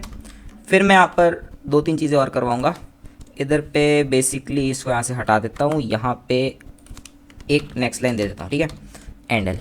अब मैं बेसिकली यहाँ पे क्या करूँगा, यहाँ पे लिखूंगा 2 इज़ फॉर ट्रायंगल। बस एक बार ही समझने की कोशिश करना कि मैं कर क्या रहा हूँ यहाँ पे, ठीक है। सो 2 is for triangle and 3 is for circle, और यहाँ पे दूंगा 4 इज़ फॉर बेसिकली स्क्वायर, ठीक है। मैं एक काम करूँगा, मैं यहाँ पे यूज़र से x की वैल्यू लूँगा, ठीक है। x में मैं 1 2 3 4 डाल सकता हूँ, जो भी मैं x में वैल्यू डालूंगा तो बेसिकली वहाँ पे मुझे सी आउट होके आ जाएगा कि मैं जो भी शेप को चूज़ कर रहा हूँ। लेट्स से अगर मैं x के अंदर 1 डालता हूँ, ठीक है, x के अंदर 1 को इनपुट करवाता हूँ तो वहाँ पे बेसिकली मेरे को सी आउट में आ जाएगा रेक्टेंगल। अगर मैं x में लेट्स से 4 डालता हूँ तो बेसिकली मेरा जो सी आउट होगा वहाँ पे आ जाएगा स्क्वायर। तो इधर पे मैं बेसिकली इस क्वेश्चन को एल्स इफ से करके दिखा रहा हूँ, ठीक है। तो हम यहाँ पे सबसे पहले कंडीशन डालेंगे, इफ x इक्वल्स टू 1 होता है तो बेसिकली सी आउट में करवा दो रेक्टेंगल, है ना, रेक्टेंगल, ठीक है। अब ओके, अब यहां पे लगाऊंगा मैं एल्स इफ में मैं कंडीशन दूंगा कि अगर मेरा x इक्वल्स टू 2 होता है तो बेसिकली सी आउट में करवा दो ट्रायंगल, सही है। अब अगर मैं यहां पर एक और एल्स इफ लगाऊंगा, इसको एक काम करता हूँ, यहाँ से हटाता हूँ, इसको कॉपी पेस्ट कर देता हूँ और एक और बार, ठीक है। ओके, तो अगर मेरी x की वैल्यू अगर लेट से 3 होती है तो मैं यहाँ पर कह दूंगा कि भाई ये मेरा सर्कल है, और अगर यहाँ पे x की वैल्यू मेरी 4 होती है तो मैं कह दूंगा कि ये मेरा स्क्वायर है, ठीक है। एल्स में मैं क्या करूंगा, अगर मान लो 1 2 3 4 के अलावा कोई और सी भी वैल्यू डाल देता है तो मैं बेसिकली सी आउट में कह दूंगा रॉन्ग चॉइस, ठीक है। क्यों, क्योंकि मैं यहाँ पर ऊपर लिखा हूँ कि 1 is for rectangle, 2 is for triangle, 3 is for circle and 4 is for square, ठीक है। अब अगर उसके अलावा कोई और वैल्यू यूजर डालता है तो मैं बेसिकली सी आउट में कह दूंगा रॉन्ग चॉइस, ठीक है, रॉन्ग चॉइस, ठीक है। सो आई होप यहाँ पर इतना कोड समझ में आएगा। फिर मैं एक काम करूंगा, यहाँ पे बेसिकली एल्स में डाल, ओके ठीक है। तो आई होप यहाँ पर इतना कोड समझ में आ गया होगा। तो मैं यहाँ पर कुछ नहीं किया हूँ, यहाँ पे बेसिकली एक x लिया हूँ, इंट x, x वेरिएबल को डिक्लेयर किया हूँ। यहाँ पे मैं x के अंदर एक वैल्यू यूजर से इनपुट करवा रहा हूँ, ठीक है। मैं यहाँ पर बेसिकली लिख दिया हूँ कि अगर यूजर 1 डालता है तो 1 is for rectangle, 2 is for triangle, 3 is for circle and 4 is for square, ठीक है। फिर मैं यहाँ पर अपना इफ कंडीशन लगाया, इफ के अंदर मैं बोला कि अगर x इक्वल्स टू 1 है तो सी आउट में रेक्टेंगल करवा दो, अगर x इक्वल्स टू 2 है तो सी आउट में ट्रायंगल करवा दो, अगर x इक्वल्स टू 3 है तो सी आउट में सर्कल करवा दो, और अगर x इक्वल्स टू 4 है तो यहाँ पे सी आउट में स्क्वायर करवा दो। और अगर यूजर 1 2 3 4 के अलावा कोई और सा नंबर डालता है तो सी आउट में कह देना रॉन्ग चॉइस, ठीक है। आई होप यहाँ पर ये वाला कोड समझ में आ गया होगा। अब अगर मैं इसको यहाँ पे रन करवाता हूँ तो बेसिकली अगर मैं यहाँ पर ये मुझे पूछ रहा है एंटर चॉइस, अगर मैं 1 डालता हूँ तो ये मुझे बता रहा है 1 is for rectangle, 2 is for triangle, 3 is for circle and 4 is for square. तो यहाँ पे मैं 1 डाला था तो बेसिकली ये मुझे रेक्टेंगल दे रहा है, ठीक है। एक काम करता हूँ, यहाँ पे इसको हटाता हूँ, इसको हटाता हूँ। देखो एक बेसिकली हम ये कर सकते हैं कि सबसे पहले मैं यहाँ पे क्या कर सकता हूँ, सबसे पहले मैं सी आउट, ये वाली जो स्टेटमेंट्स है ना, इनको मैं ऊपर करवा देता हूँ, ठीक है, इनको मैं ऊपर डाल देता हूँ। क्यों, क्योंकि बस ये कोड अच्छा दिखने लगेगा। देखो बेसिकली क्या है कि मैं सबसे पहले यूजर को बताऊंगा कि अगर तुम ये चॉइसेस डालते हो, ये चॉइसेस डालते हो, उसके बाद यूजर को मैं कहूँगा कि अब चॉइस सेलेक्ट करो। तो अब अगर मैं इसको अब बेसिकली यहाँ पे रन करवाता हूँ ना तो अब ये थोड़ा सा अच्छा दिखेगा कोड।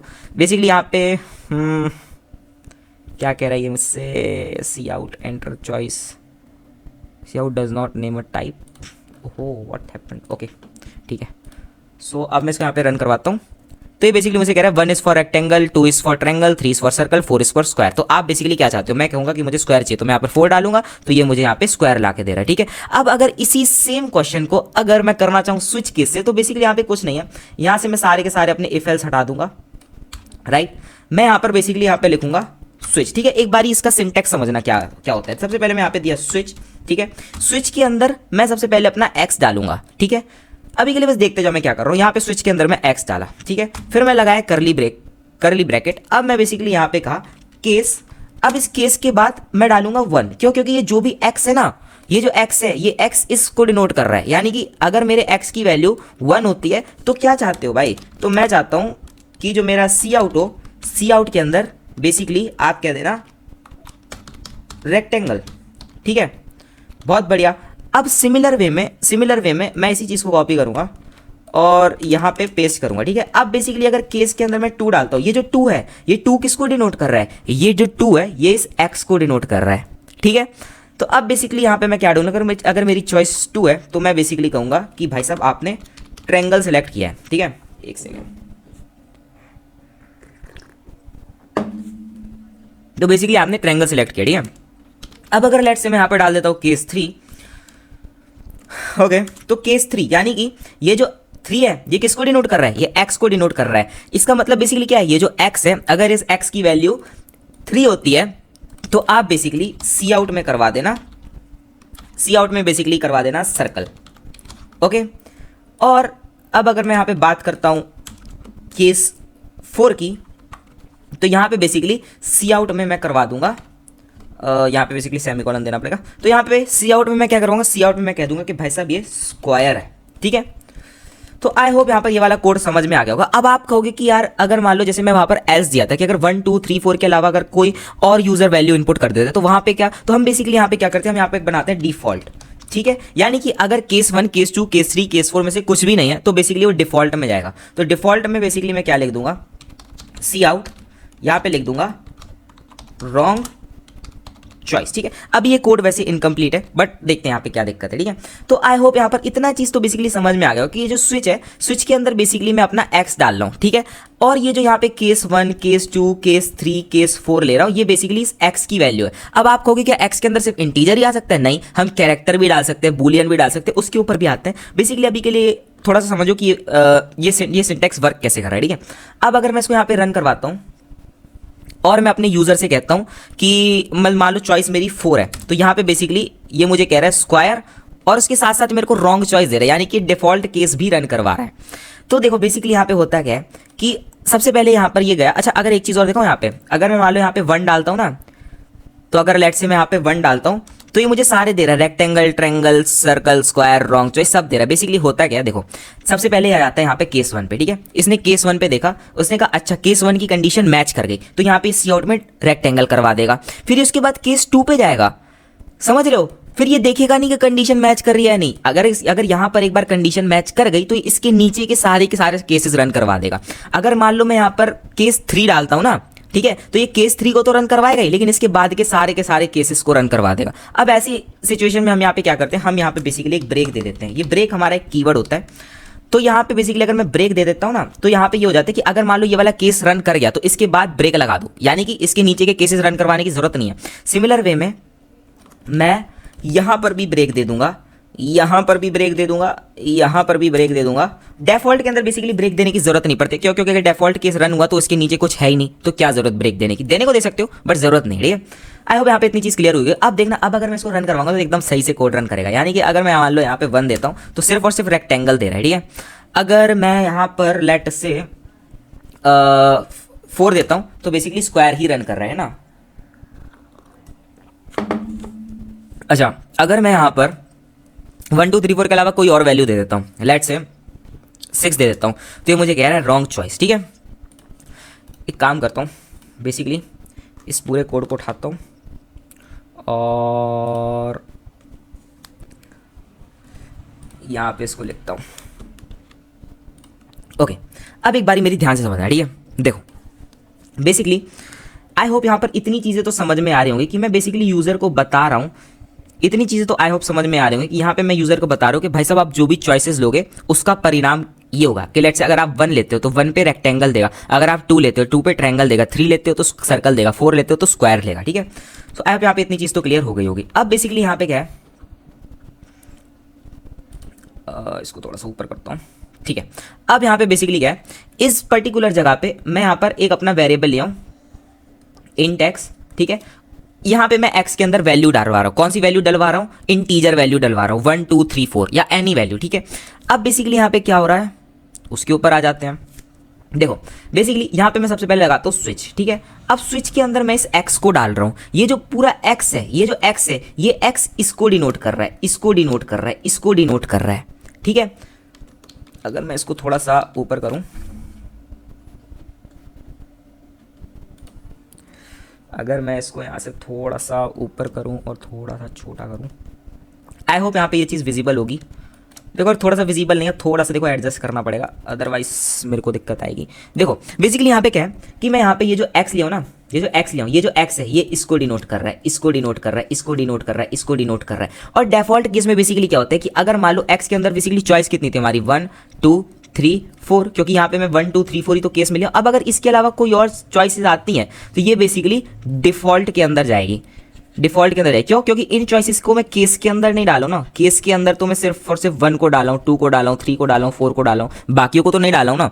तो बेसिकली यहाँ पे क्या हो रहा है, केस 1 अगर मान लो x की वैल्यू 1 होती है तो ये केस 1 के अंदर जाएगा, केस 1 के अंदर जाएगा। बेसिकली क्या करेगा, केस 1 में गया, इसने कहा सी आउट में रेक्टेंगल, तो ये बेसिकली हमारे आउटपुट में हमको रेक्टेंगल दिखा देगा। और उसके बाद ब्रेक लगाए, तो जब ये चीज़ कंप्लीट हो जाएगी उसके बाद ये देखेगा ब्रेक, तो यहाँ पे रुक जाएगा। अगर मान लो मैं ब्रेक नहीं देता ना तो पहले केस 1 को करवाता, फिर केस 2 पे चला जाता, केस 3 पे चला जाता, केस 4 पे चला जाता और डेफॉल्ट पे भी चला जाता, ठीक है। तो आई होप यहाँ पर इतना समझ में आएगा। अब बेसिकली इसी के ऊपर 3-4 क्वेश्चन और करते हैं, एकदम क्लियर हो जाएगा, ठीक है। तो बेसिकली ओके, अब मान लो मैं यहाँ पर x जो है, x की जगह पर अब मान लो x में मैं अभी इंटीजर वैल्यूज ले रहा हूँ ना, तो मान लो अभी के लिए हम एक काम करते हैं, x के अंदर एक कैरेक्टर वैल्यू लेके देखते हैं, ठीक है। तो मैं यहाँ पर बेसिकली कर दूंगा R is for rectangle, T is for triangle, C is for circle and S is for square, ठीक है। आई होप यहाँ पर इतनी चीज समझ में आई होगी, ठीक है। अब मैं बेसिकली यहाँ पे क्या करूंगा, यहाँ पे इंट नहीं लूंगा, यहाँ पे बनाऊंगा कैरेक्टर, और कैरेक्टर के अंदर लेट्स से मैं डाल रहा हूँ अपना चॉइस, ठीक है। आई होप यहाँ पे इतनी चीज क्लियर होगी। और यहाँ पे सी इन में मैं चॉइस करवा रहा हूँ, ठीक है। अभी के लिए इतने कोड को बस ध्यान से देखो, इतना समझ में आ रहा है नहीं आ रहा है। अब बेसिकली मैं यहाँ पे क्या करूँगा, एक और बार अपना स्विच के स्टेटमेंट मन तो नहीं है मेरा लिखने का, पर फिर भी लिख देता हूँ, कोई दिक्कत नहीं, एक और बार लिखता हूँ, ठीक है। बेसिकली यहाँ पे लिखूंगा मैं स्विच, देखो मेरे साथ साथ एक बार कोड करके देखो, ठीक है। यहाँ पे लिखता हूँ मैं स्विच के अंदर मैं देता हूँ अपनी चॉइस, ठीक है। अब यहाँ पे देता हूँ करली ब्रैकेट, अब मैं यहाँ पर डालता हूँ केस। अब जो मैं यहाँ पर लिया हूँ ना, मैं यहाँ पर एक कैरेक्टर वैल्यू लिया हूँ, तो यहाँ पर भी मेरे को एक कैरेक्टर वैल्यू देनी पड़ी, कैरेक्टर वैल्यू इनके अंदर आती है, तो मैं बेसिकली ये दूंगा और यहाँ पे कहूँगा आर। अगर मेरा ये वाला केस है, ओहो, अगर तो मेरा ये वाला केस है तो बेसिकली सी आउट में करवा देना रेक्टेंगल, ठीक है, बढ़िया। और इसके बाद मेरे को यहाँ पे ब्रेक देना जरूरी होता है, वो मैं बता चुका हूँ क्यों, ठीक है। तो बेसिकली ये है। अब मैं इसी चीज़ को यहाँ पे कॉपी पेस्ट कर लेता हूँ, ठीक है, एक और बार, ओके। तो अब अगर यहाँ पे मान लो मैं सी डालता हूँ, अगर मेरा केस सी है तो यहाँ पे बेसिकली क्या आ जाएगा, सर्कल ना। एक काम करता हूँ, यहाँ पे ऑर्डर वाइज चलता हूँ, तो यहाँ पे डाल देता हूँ ट्रायंगल, और यहाँ पे बेसिकली मैं टी डाल देता हूँ, ठीक है, ठीक है, ओके। आई होप यहाँ पे इतनी चीज़ क्लियर होगी। अब बेसिकली अगर मेरी चॉइस में मान लो सी है, यानी कि सर्कल के लिए मैं सी कैरेक्टर दिया हूँ, तो अगर मान लो मैं सी डालता हूँ तो यहाँ पे बेसिकली आ जाएगा सर्कल। और अगर यहाँ पे मान लो मैं कैपिटल एस डालता हूँ तो बेसिकली यहाँ पे आ जाना चाहिए मेरा स्क्वायर, ठीक है। और अगर मान लो आर टी सी एस, अगर इनके अलावा कोई और चीज़ होती है तो मैं कह दूंगा रॉन्ग चॉइस। तो यहाँ पे मैं एक डिफ़ॉल्ट केस दे देता हूँ, इसके अंदर मैं बेसिकली दे दूंगा हो ये, और यहाँ पे सी आउट करवा दूंगा अपना रॉन्ग चॉइस, ठीक है, बढ़िया। अब अगर मैं इसको यहाँ पे रन करवाता हूँ तो ये एकदम सही कोड है। मैं यहाँ पर अगर अपनी चॉइस में कैपिटल टी देता हूँ तो ये मुझे बता देगा कि भाई साहब आप ट्रायंगल चूज़ किए, ठीक है। अब अगर लेट से मैं इसकी जगह कोई और अल्फ़ाबेट ले लेता हूँ, लेट से मैं यहाँ पर जेड ले लेता हूँ, तो ये मुझे कहेगा कि भाई साहब रॉन्ग चॉइस है, ठीक है। आई होप यहाँ पर ये वाला क्वेश्चन क्लियर हो गया होगा, ठीक है। ओके, आई होप यहाँ पे वाला क्वेश्चन क्लियर हो गया। बढ़िया, अब अगले क्वेश्चन की बात करते हैं। क्वेश्चन बेसिकली हमारा कहता है, ओके, अगला क्वेश्चन हमसे कहता है write a program to input week number and print day of week and print day of week name using switch case. Okay, तो बेसिकली क्या क्या होता है कि हमको बेसिकली यूजर से इनपुट में लेना है वीक, सॉरी हमारा वीक है, ठीक है। बेसिकली 1 हमारा मंडे को डिनोट करता है या फिर संडे को डिनोट करता है, फिर 2 हमारा ट्यूसडे को मंडे को डिनोट करता है, फिर 3 हमारा ट्यूसडे को, 4 हमारा वेडनेसडे को, ऐसे ऐसे करके ना हमको बेसिकली स्विच केस की मदद से अपने जो हमारा डे है उसका नाम दिखाना है, ठीक है। तो अब बेसिकली यहाँ पे क्या करेंगे, यहाँ पे अब मेरे हिसाब से इसको लिखने की ज़रूरत नहीं है। यहाँ पे बेसिकली हम क्या करेंगे, कैर नॉट कैर int int int int int number ले लेते हैं, ठीक है। फिर यहाँ पे एंटर नंबर डालेंगे, फिर बेसिकली यहाँ पर क्या करवाएंगे, यहाँ पर हम सीन में नंबर करवा लेंगे। देखो बेसिकली हमको करना क्या है, एक बात ध्यान से समझना, ठीक है। अगर लेट से मैं यहाँ पर मान लो अगर मैं यहाँ पर 1 को चूज़ करता हूँ तो 1 बेसिकली मेरा डिनोट करेगा संडे को। अगर मैं 2 चूज़ करता हूँ तो 2 बेसिकली डिनोट करेगा मंडे को। अगर 3 लेता हूँ तो ट्यूसडे को, ठीक है, ट्यूसडे को, ऐसे ऐसे करके डिनोट कर रहा है, ठीक है। तो बेसिकली मुझे कुछ नहीं करना है, मेरे को यहाँ पे केस बनाने हैं। अगर मेरा केस 1 होता है तो संडे प्रिंट हो जाना चाहिए, 2 होता है तो मंडे हो जाना चाहिए, 3 होता है तो ट्यूसडे प्रिंट हो जाना चाहिए, ठीक है। ये 1 2 3 ये वाली जो चीज़ है ये मैं यूज़र से इनपुट लूँगा, ठीक है। ओके,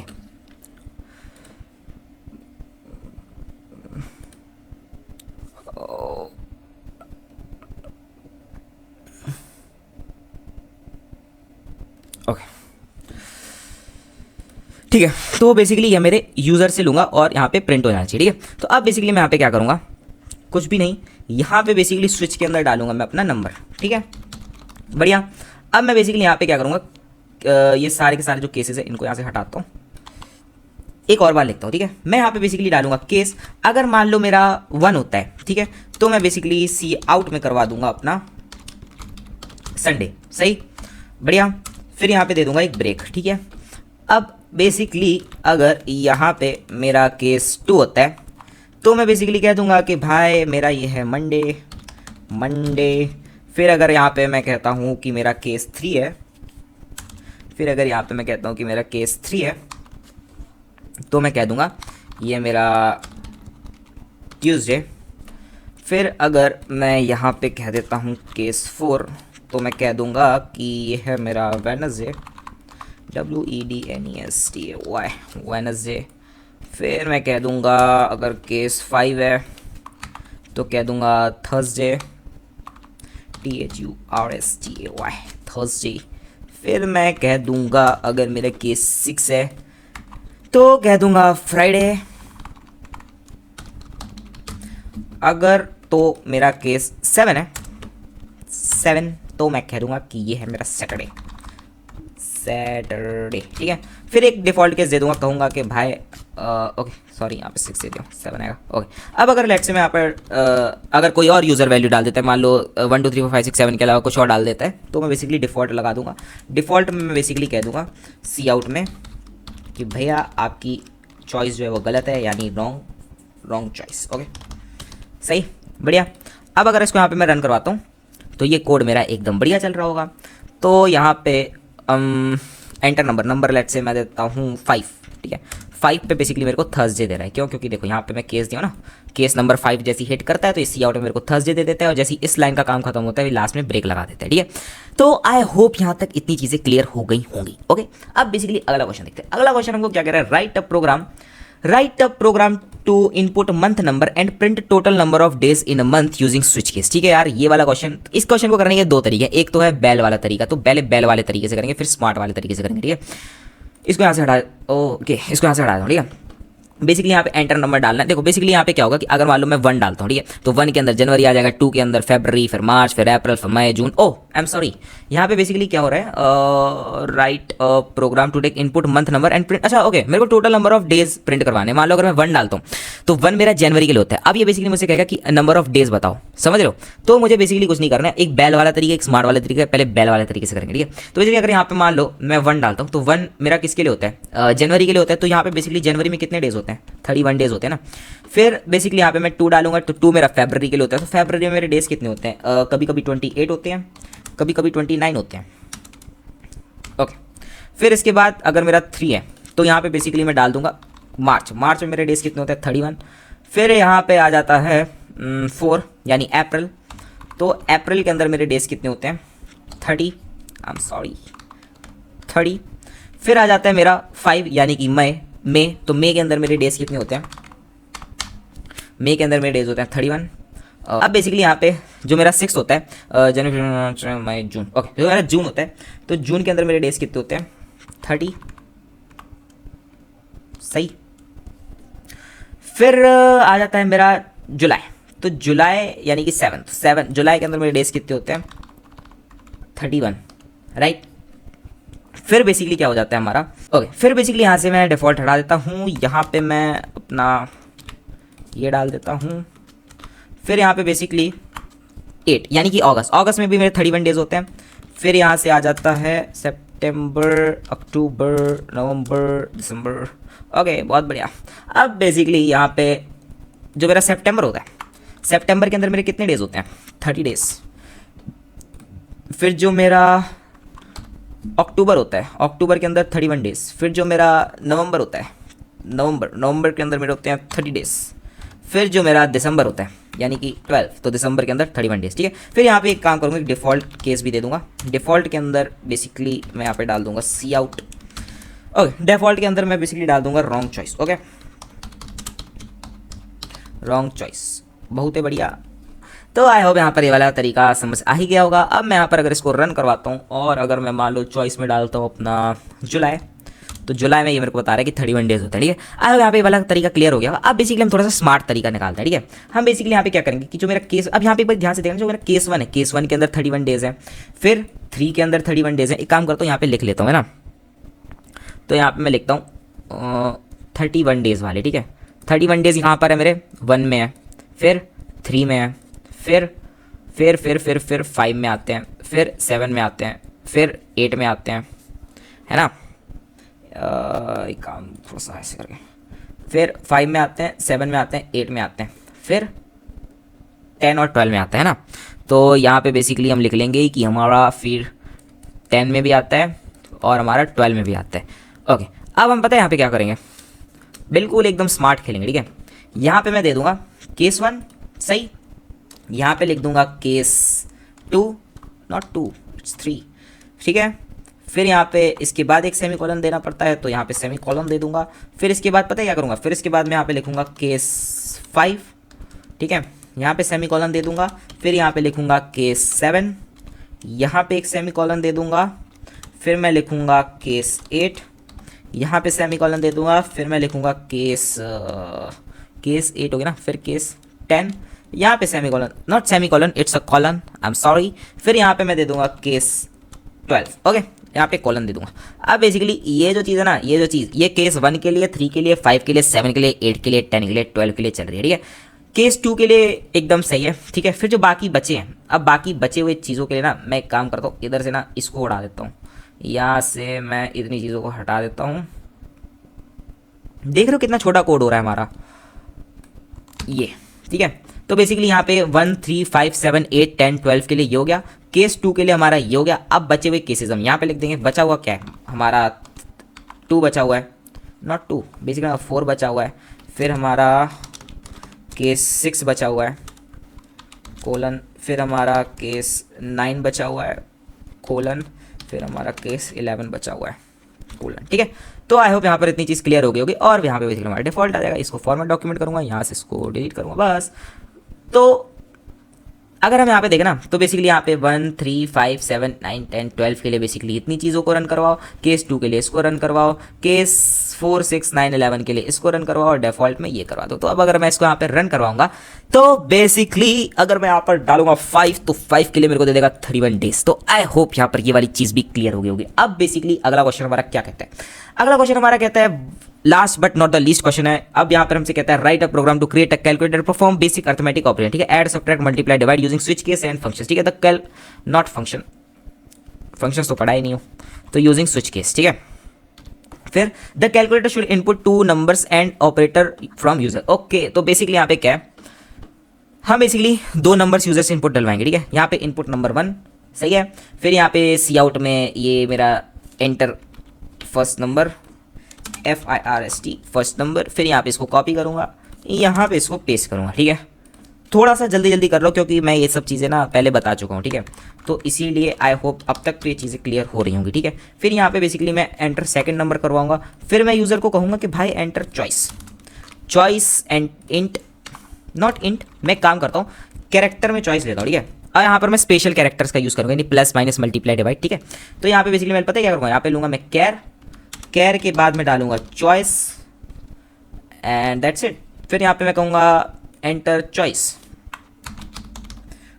ठीक है। फिर मैं यहाँ पर सीन में अपना चॉइस करवा लूँगा, very nice.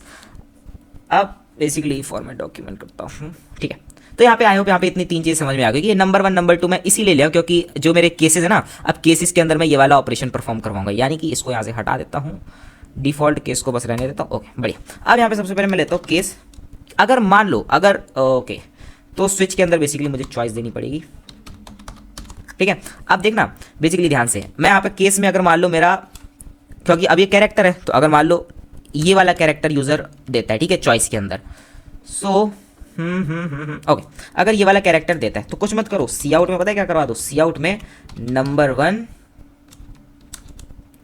Number 2 plus number 1 करवा दो, ठीक है, नंबर 1, ठीक है। फिर ब्रेक लगवा दो, सो ब्रेक, ठीक है, बढ़िया। अब इसी को मैं यहाँ पे कॉपी पेस्ट कर लेता हूँ, copy paste and paste, okay, बढ़िया। अब बेसिकली अगर मान लो यहाँ पे मेरा माइनस होता है तो कुछ मत करवाओ, नंबर 2 माइनस नंबर 1 करवा दो, ठीक है। फिर अगर मान लो मेरा यहाँ पे मल्टीप्लाई होता है तो कुछ मत करवाओ, इसको इससे मल्टीप्लाई करवा दो। अगर यहाँ पे डिवाइड होता है तो कुछ मत करवाओ, बेसिकली यहाँ पे डिवीजन करवा दो, सही है या नहीं। अब यहाँ पे बेसिकली मैं यहाँ पर ब्रेक दिया हूँ, डिफॉल्ट में रॉन्ग चॉइस दिया, तो आई होप यहाँ पर ये वाला कोड क्लियर हो गया। कि सबसे पहले ये 3 स्टेप्स को पहले समझ लो। बेसिकली यहाँ पर मैं नंबर 1 को इनपुट करवाया, फिर यहाँ पे नंबर 2 को इनपुट करवाया, फिर यहाँ पे चॉइस को इनपुट करवाया, चॉइस मेरी कैरेक्टर में, ठीक है। कैरेक्टर कौन सा है, स्पेशल कैरेक्टर से, ओके। फिर यहाँ पे स्विच के अंदर मैं चॉइस दिया हूँ, फिर मैं बोला हूँ कि अगर प्लस होता है तो ये करवाओ, माइनस होता है तो ये करवाओ, मल्टीप्लाई होता है तो ये करवाओ, एंड डिवाइड होता है तो ये करवाओ, और अगर कुछ भी नहीं होता है तो रॉन्ग चॉइस करवा दो, ठीक है। अब अगर मैं इसको यहाँ पे रन करूँगा ना, तो ये बेसिकली मुझे पूछेगा एंटर फर्स्ट नंबर है मेरा 10, नॉट 10, 5, सेकेंड नंबर है मेरा 10। फिर मुझे एंटर चॉइस मेरी क्या है, प्लस है, करवाऊंगा तो 5 + 10 15 आ जाएगा। तो आई होप आज का वीडियो अभी यहीं पे खत्म करते हैं। आई होप आज के वीडियो में जो भी मैं चीज़ें बताऊँ ये सब चीज़ें क्लियर हो गई होंगी। तो अभी के लिए इतना ही रखते हैं, मिलते हैं अगले वीडियो में, तब तक के लिए बाय।